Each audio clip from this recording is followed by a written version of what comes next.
जब से लगन थी कि बीजेपी में जाऊंगा पर समाज के कारण बंधन में था। कमल पटेल जी ने जिन पटेल साहब को अंदर करवाया, जो देह व्यापार में जिनको 3 साल की सजा हो चुकी है। चुनावी साल में भला कोई पार्टी किसी सेक्स रैकेट चलाने के सजा याफ्ता मुजरिम को ढिंडोरा पीटते हुए अपने दल में शामिल करेगी? आप सोच रहे होंगे मैं क्या कह रहा हूं। सबूत इस बात को रखूंगा। नमस्कार, मैं हूं भुवनेश सेंगर। नहीं जुड़े तो जुड़ जाइए। दिल लपेटा को तत्काल सब्सक्राइब करें, लाइक करें, शेयर करें, फेसबुक पर फॉलो करें और फेसबुक पर भी हमें देख रहे हैं तो यूट्यूब पर जाकर जरूर हमें सब्सक्राइब करें, क्योंकि आपके साथ से ही हमारा भरोसा बढ़ता है।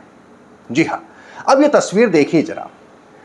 मध्य प्रदेश के कृषि मंत्री कमल पटेल हैं। पास में हार फूल माला पहने हुए लगदक जो शख्स हैं वो कांग्रेस के पूर्व विधायक नन्हे सिंह पटेल के बेटे हैं रामकृष्ण पटेल, जिन्होंने बीजेपी ज्वाइन करी है। मुख्यमंत्री की मौजूदगी में बीजेपी ज्वाइन करने के बाद पत्रकारों से मुखातिब कर रहे हैं कमल पटेल। फूले नहीं समा रहे हैं कि मानो उन्होंने बहुत बड़ा तीर मार दिया हो और कांग्रेस के पूर्व विधायक के बेटे को भारतीय जनता पार्टी में उन्होंने शामिल करवा दिया हो। लेकिन क्या आप यकीन करेंगे कि जिनसे शामिल करवाकर खुद कमल पटेल फूले नहीं समा रहे हैं, वो दरअसल सेक्स रैकेट चलाने के मामले में एक सजा याफ्ता मुजरिम है। जी हां, यह बिल्कुल बात सही है, सप्रमाण है। दरअसल हुआ कुछ यूं, पूरा घटनाक्रम आपको बताता हूं। मंगलवार भोपाल के पत्रकारों को एक मैसेज जाता है कि शाम 4 बजे कृषि मंत्री कमल पटेल अपने निवास पे पत्रकारों से मुखातिब होकर कुछ नया खुलासा करेंगे। पत्रकार पहुंचते, खुलासा यही था, रामकृष्ण पटेल को उसके पहले मुख्यमंत्री की मौजूदगी में बीजेपी ज्वाइन कराई जाती है। उसके बाद कमल पटेल के निवास पर, कृषि मंत्री कमल पटेल के निवास पर रामकृष्ण पटेल पहुंचते हैं, दोनों पहुंचते हैं। पत्रकारों की मौजूदगी में बताया जाता है कि रामकृष्ण पटेल ने भारतीय जनता पार्टी ज्वाइन कर ली है। देखिए किस तरह की भाव भंगिमा, चेहरे पर कृषि मंत्री के सिर पर साफा सजा है, विजयी मुद्रा है। रामकृष्ण पटेल फूल मालाओं से लदे हैं, मानो बहुत बड़ा तीर मार लिया हो भारतीय जनता पार्टी ने। लेकिन हकीकत जब सामने आती है तो लगता है कि पासा उल्टा पड़ गया। रामकृष्ण पटेल, जी हां, मसला 17 दिसंबर 2004 का है। भोपाल के बाग मुगलिया इलाके के मकान नंबर 104 में मेघा नाम की एक लड़की सेक्स रैकेट के मामले में पकड़ी जाती है। पूरा मामले का खुलासा होता है। 4 लोगों पर कायमी होती है, उनमें से सेक्स रैकेट चलाने के मामले में मुकदमा दर्ज होता है इन्हीं रामकृष्ण पटेल पर, जो अभी इस वक्त मंत्री जी के बगल में खड़े हैं। 17 दिसंबर 2004 का यह मसला अदालत में चलता है और 30 जून 2016 को 3 साल कैद की सजा दोषी मानते हुए, सेक्स रैकेट के मामले में रामकृष्ण पटेल को दोषी मानते हुए अदालत इन्हें 3 साल की कैद की सजा सुनाती है। सुनिए, सजा याफ्ता मुजरिम को इस धूमधाम के साथ बीजेपी ज्वाइन कराई जाती है और वो भी पत्रकारों की मौजूदगी में क्या कहते हैं कि वो जब समाज सेवा के दिनों में से ही मेरी बीजेपी में जाने की इच्छा थी। सुनिए। भाई, हमारे भारतीय जनता पार्टी परिवार में शामिल होने के बाद आपने भाई साहब ने बोलने के लिए कहा है, आपने भाजपा ज्वाइन की है आज, किसकी प्रेरणा रही इसके लिए आपको?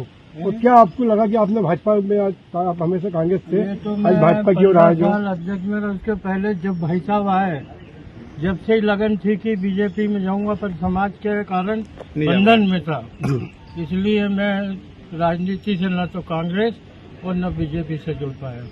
और जब अध्यक्ष पद हटा तो तुरंत आपके साथ अब उसी रोज से हो गए। और आपने भी कहा कि मेरे साथ आ जाओ, मैं मना करता था, तो आपने समझा उस बात को और नहीं, आप समाज सेवा करो, उसके बाद आ जाओ। मजे की बात देखिए, दरअसल चुनावी साल में जो बीजेपी ज्वाइन कर रहे हैं नेता, इनकी स्क्रीनिंग की जाए, स्क्रूटनी की जाए, इसके लिए बीजेपी ने कमेटी बनाई। उस कमेटी में खुद कमल पटेल कृषि मंत्री मौजूद हैं, यानी कमल पटेल उसी कमेटी के सदस्य हैं जो जांच करेगी कि जो लोग बीजेपी में आ रहे हैं उनका चाल चरित्र कैसा है, किस कोई गलत आदमी तो ही पार्टी में नहीं आ जाए। और जिस दिन इस कमेटी की बैठक थी, ठीक उसी दिन कमल पटेल ने रामकृष्ण पटेल की ज्वाइनिंग करवा दी साहब। अब ऐसे में कांग्रेस को हमलावर होने का अवसर क्यों न मिले? कांग्रेस के विधायक कह ही रही है, बीजेपी तो वॉशिंग मशीन है, जो आए सो पवित्र हो जाए। आज बीजेपी ने न्यू ज्वाइनिंग पॉलिसी बनाई और उसके अंदर जिन लोगों को रखा और कहा कि हम लोग ऐसे लोगों की स्क्रीनिंग करेंगे कि कहीं ना कहीं अपराधी की ज्वाइनिंग ना हो पाए। और आज ही उसी कमेटी के सदस्य कमल पटेल जी ने जिन पटेल साहब को अंदर करवाया, रामकृष्ण पटेल जी को, जो देह व्यापार में जिनको 3 साल की सजा हो चुकी है, ऐसे व्यक्ति को सीएम हाउस ले जाके एक ज्वाइनिंग करवाई बीजेपी। स्पष्ट है कि भारतीय जनता पार्टी के पास ऐसी मशीन है कि कोई भी अपराधी को लाओ और उस वॉशिंग मशीन में डालो, उसके अपराध धुल जाते हैं। माना कि चुनावी साल है, माना कि एक दूसरे के दल को तोड़ने की होड़ है, और माना कि अपनी पार्टी में अपने नंबर भी बढ़ाने हैं नेताजी को, लेकिन कहीं ऐसा न हो नंबर बढ़ाने के चक्कर में कांग्रेस का कबाड़ अपने यहाँ ले आए और उल्टा अपनी ही पार्टी में नेताजी आपके अपने ही नंबर कम हो जाए। क्योंकि इस बार आला कमान की पार्टी के हर नेता की हर गतिविधि पर बहुत पैनी नजर है। तमाम खबरों के लिए दी लपेटा को तत्काल सब्सक्राइब करें।